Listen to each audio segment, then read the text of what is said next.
하나님의 말씀입니다. 히브리서 1장 1절에서 3절까지만 같이 보겠습니다. 히브리서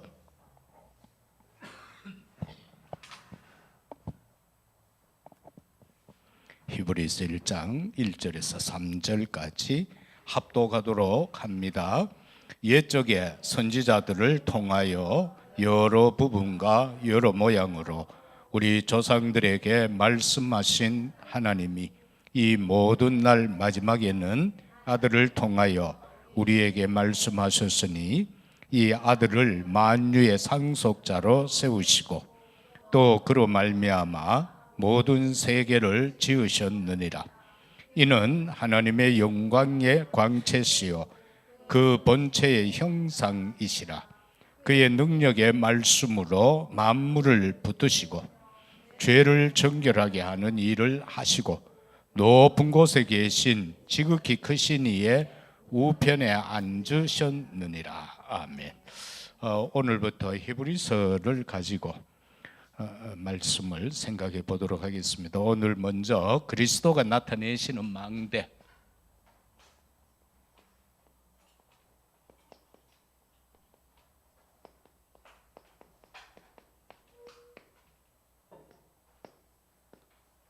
본문은 1절에서 전체 14절까지 잡았고요. 여기에서 서론적으로 먼저 살필 것은 히브리서의 기록 목적입니다.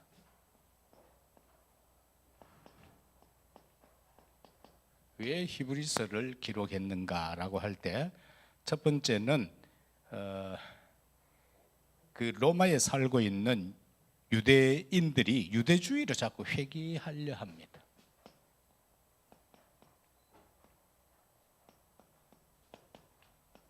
유대주의로 회귀를 하지 마라. 그걸 지금 강조하고 있죠. 유대주의 중에 가장 큰 게 뭡니까? 선민사상이잖아요. 우리만 구원받는다. 하나님이 지금 로마 속국대에서 흩어나왔는데도 그거 가가지고 우리만 구원받는다. 우리만 하나님의 자녀다. 여기에 자꾸 회귀를 돌아가려고 하고 있습니다. 그래서 그걸 못하게 하는 편지입니다. 그 다음에는 영지주의와 골로새 이단들과 대항해라.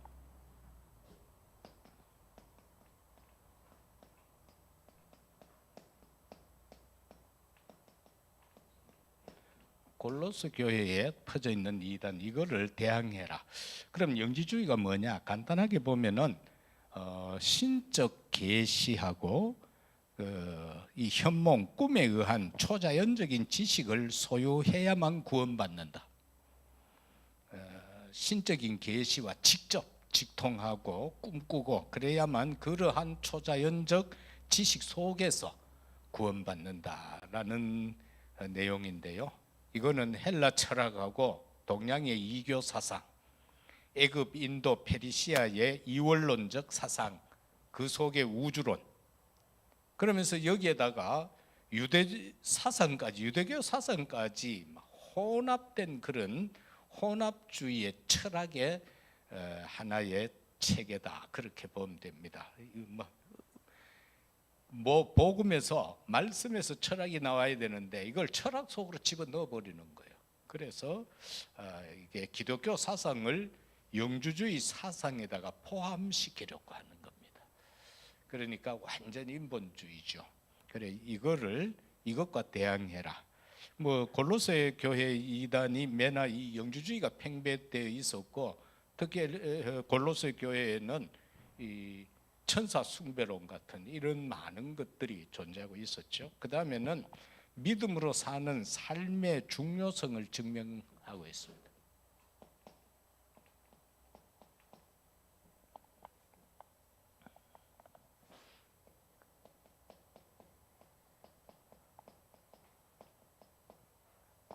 이거를 히브리서에서 지금 증명해 나가고 있습니다. 앞으로 보면은. 그리고는 그리스도인의 특권과 의무에 대해서 설명하고 있습니다.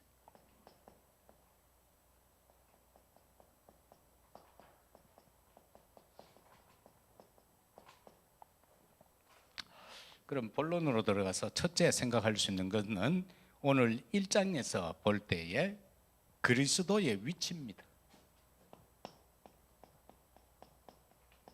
예수 그리스도의 위치는 뭐냐라고 할 때에 근원적 망대다.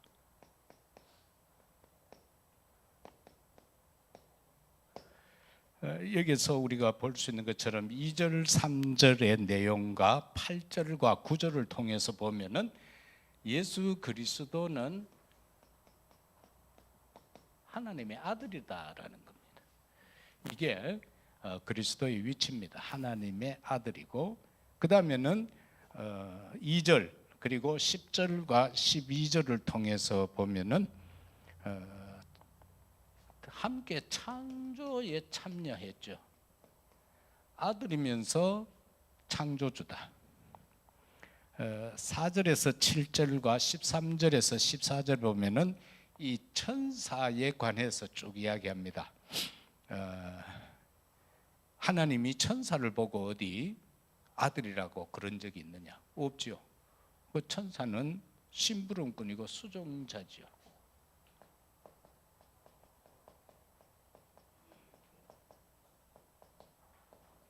천사를 수종자로 두셨습니다. 그리고 중요한 것은 우리가 요한복음 8장 12절에서 20절을 통해서 그리스도에 대해서 몇 가지 나옵니다. 특히 이 12절에서 보면은 마태복음 5장 14절에서는 예수님이 우리 보고 빛이라고 그랬는데, 이 요한복음 8장 12절에서는 예수님 스스로가 나는 세상의 빛이다.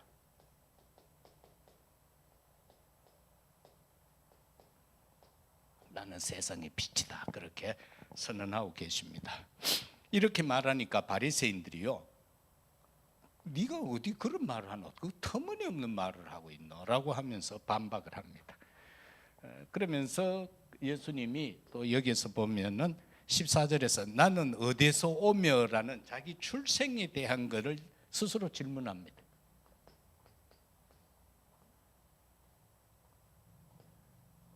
14절 나는 어디서 왔느냐라고 할 때 하시는 말씀이 그리스도의 기원은 세상이 아닌 하나님이다. 어디서 왔느냐? 하나님께로부터 왔다. 그렇게 그게 그리스도의 위치인 겁니다. 그 다음에는 예수님이 인간들을 보고 하는 내용이죠. 15절에서 너는 육체를 판단한다.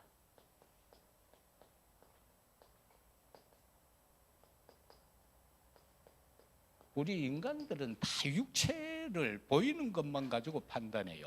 그런데 예수님 말씀합니다. 나는 아무도 판단 안 한다. 예수님은 나는 아무도 판단 안 한다. 예수님의 판단 속에 들어가면은 구원받을 자 누가 있겠어요? 다 은혜로 구원받았는데, 그래서 은혜를 깨달은 베드로도 다윗도 그렇게 하죠. 다윗을 처음 기름 부을 때에도 하나님이 말씀하시는 것이 그 이새의 아들 7 아들이 다 건장하고 멋있어 보이잖아. 다 왕 자격이 있어 보여. 그런데 그 기름 부으려 그럴 때마다 하나님이 스탑시키잖아요. 사무엘 선지자 보고 아니야 그거 아니야. 그러면서 아들이 더 있느냐? 하나 막내가 있는데 양치러가 있습니다. 데리고 온나라고 할 때에 들어오는데 보니까 키는 작고 얼굴은 붉은데 들어오는 아이가 빛이 나잖아요. 그래서 여호와께서 거기서도 하시는 말씀이 사람은 외모로 판단하지만 나 여호와는 사람의 그 중심을 본다. 그렇게 말씀합니다. 중심이라는 것이 우리의 심령이잖아요. 하나님은 우리의 영을 보는 거지 육체를 보는 게 아니다라는 걸 생각할 수 있고요. 두 번째는 그리스도의 내용입니다. 이 그리스도의 내용을 절대망대라고 표현했습니다. 이거는 누가 대신할 수 있는 게 아닙니다. 절대망대입니다. 이 그리스도의 내용은 그 첫 번째 내용이 뭡니까? 요한복음 14장 6절이에요. 내가 곧 길이요 진리요 생명이라 나로 말미암지 않고는 아버지께로 올 자가 없다. 이게 그리스도의 내용입니다. 바로 선지자다라는 거죠. 하나님께로 우리 죄성 있는 타락된 인간을 이끌어 가실 수 있는 분은 그리스도밖에 없습니다. 그래서 그 예수가 이 땅에 오셨는데 그를 그리스도로 보내셨기 때문에 우리는 그를 믿는 겁니다. 거기에서 구원의 역사가 일어나는 겁니다. 세상에 훌륭한 사람들 참 많잖아요. 많지만은 제자도 어마어마하게 많이 둔 사람들도 많지만 그들은 그리스도가 아니기 때문에 우리는 안 믿는 거고 오히려 그들은 우상이다라고 할 수밖에 없는 겁니다. 두 번째는 그리스도의 내용, 마가복음 10장 45절.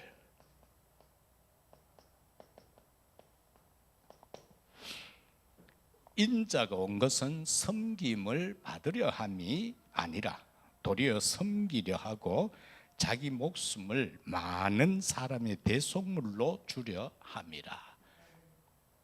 제사장으로서 인간의 죄를 위하여 한 번 죽으심으로 단번에 구원을 이루신 분은 예수 그리스도밖에 없습니다. 그래서 그는 절대 망대일 수밖에 없습니다. 세 번째 내용은 요한일서 3장 8절입니다.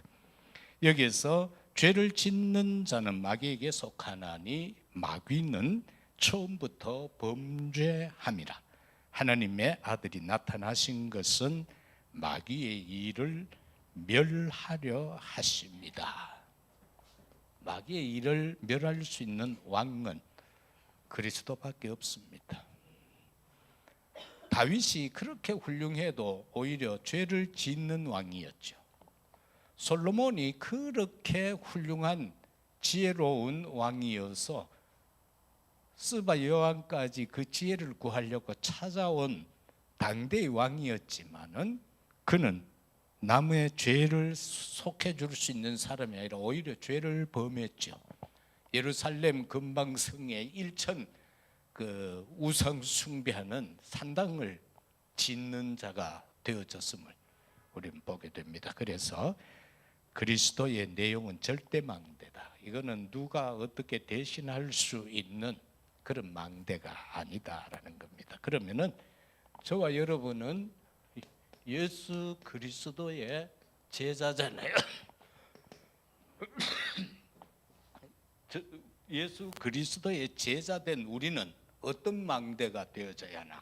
실천적 망대의 주역들이 되어야 됩니다.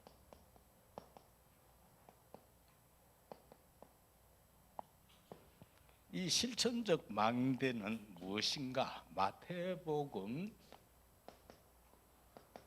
5장 13절에 보면 너희는 세상의 소금이다라고 했어요. 소금이 그 맛을 잃으면 내다 버려지고 사람들에게 밟힐 수밖에 없다라고 했죠.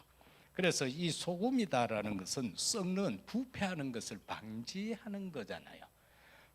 우리가 때로는 우리 스스로를 기독교인들이 보면 참 너무 착하다고 그래야 되나요? 온유 겸손해서 그런지 모르지만은 나 세상의 빛이야 이렇게 하면 되는데 자꾸 이렇게 합니다. 나는 연약해, 나는 부족해 그렇게 말합니다. 우리는 세상의 소금입니다. 누가 인정하고 안 하고 할 필요 없어요. 왜? 하나님이 우리 보고 세상의 소금이라고 했는데요. 그래서 우리는 그 현장에 있기만 하면 돼요. 그러면은 신비로운 거는 진짜 우리가 그 믿음 갖고 현장에 있으면은 현장의 썩음이 방지가 되죠. 그리고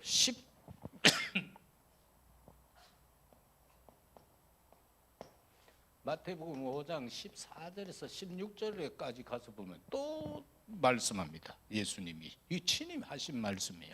너희는 세상의 빛이다라는 거예요. 여기도 지금 빛이 있잖아요. 스위치를 넣으니까 빛이 들어왔어요. 어둠을 물리쳤어요. 그 밤에 꺼보면은 밤에 문 열고 들어오면 껌껌해요. 근데 스위치가 들어와서 빛이 딱 나면 환해지잖아요. 이건 뭡니까? 거기에서 예수님이 또 말씀하는 거 보면요, 산 위의 동네가 감춰질 수 없다. 저 높단한 데인데 그게 왜 숨겨질 수 있느냐?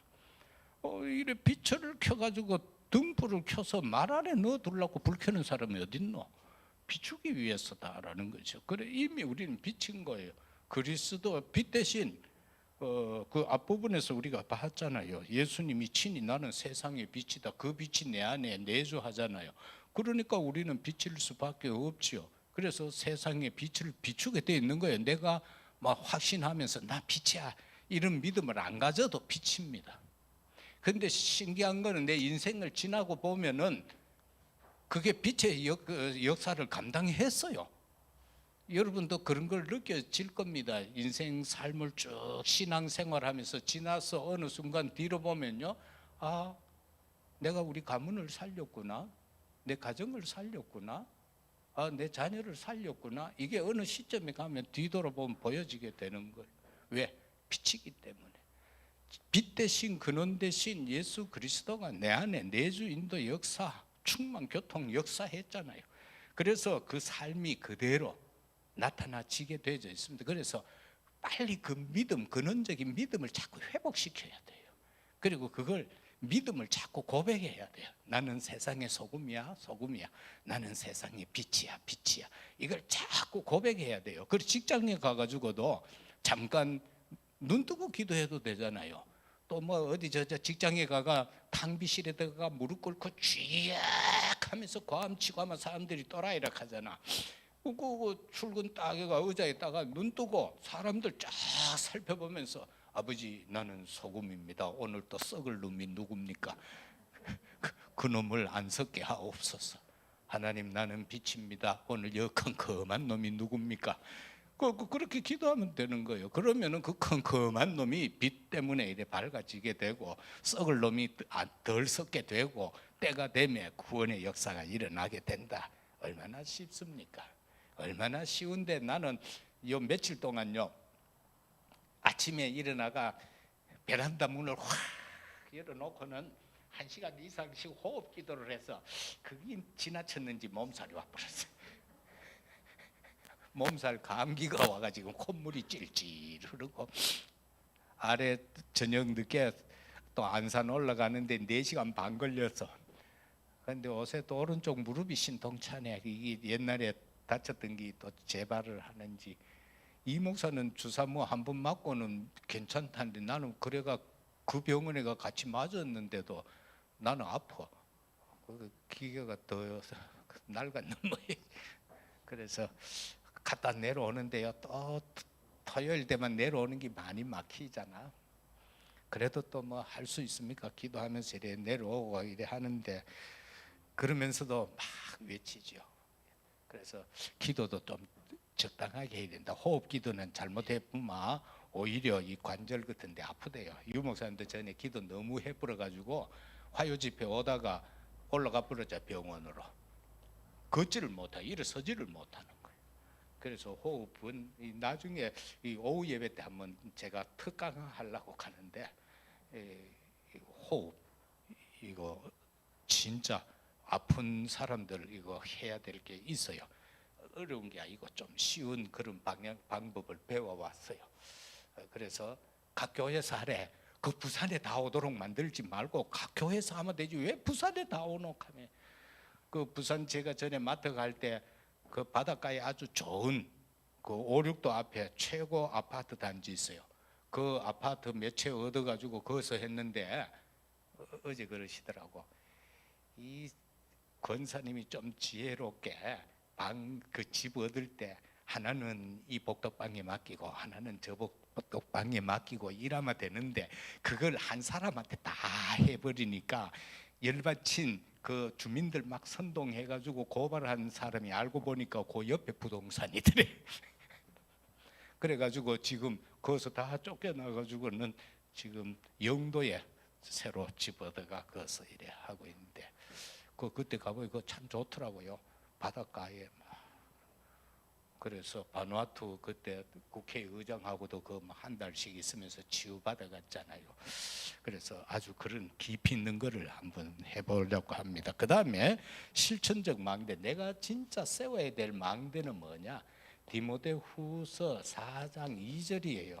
때를 얻든지 못 얻든지 말씀 전파라는 겁니다. 이거는 내가 실천해야 될 망대예요. 나는 세상의 소금, 이게 내가 실천해야 될 망대예요. 나는 세상의 빛이라. 이게 내가 실천해야 될 망대예요. 내가 진짜 어찌 때를 얻든 못 얻든지 하나님 말씀 예수는 그리스도라고 전파하는, 이거 내가 실천해야 될 망대다, 그 말씀인 것입니다. 이게 그리스도 제자된 우리의 망대인 겁니다. 말씀 맺겠습니다.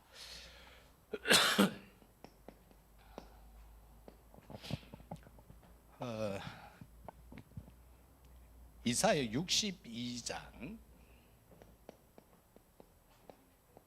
1절에서 12절이 파수꾼에 대해서 나오죠. 거기에 보면은 하나님은 주무시지도 졸지도 아니하신다. 그 하나님은 영원한 파수꾼으로 거기에 묘사가 되죠. 그리고 그 망대로서. 그런데 하나님은 나를 살리는 망대예요. 하나님은 저와 여러분을 살리는 망대.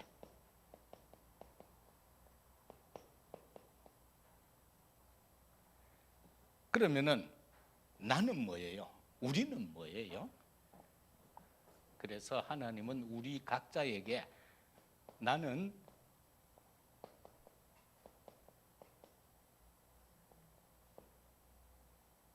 세상 살리는 망대로 부르셨다. 이걸 저와 여러분들이 이 한 주간 붙잡고 현장에서 정말 그리스도가 나타내시는 그 망대에 대한 것을, 실천의 망대를 한번 실천해 볼 수 있는 그런 한 주간이 되어졌으면 합니다. 기도드리겠습니다. 아버지 감사합니다. 그리스도가 나타내시는 망대, 근원적 망대였고 그 어느 누구도 할 수 없는 절대 망대였습니다. 우리 주님께서 우리를 제자 삼으시고 우리에게는 실천적인 망대를 세우라고 합니다. 세상의 소금, 세상의 빛, 말씀 전하는 망대의 주역이 되라 합니다. 이 말씀 굳게 붙잡고 현장에서 실천에 옮기는 저들에게 하옵소서. 주 예수 그리스도 이름으로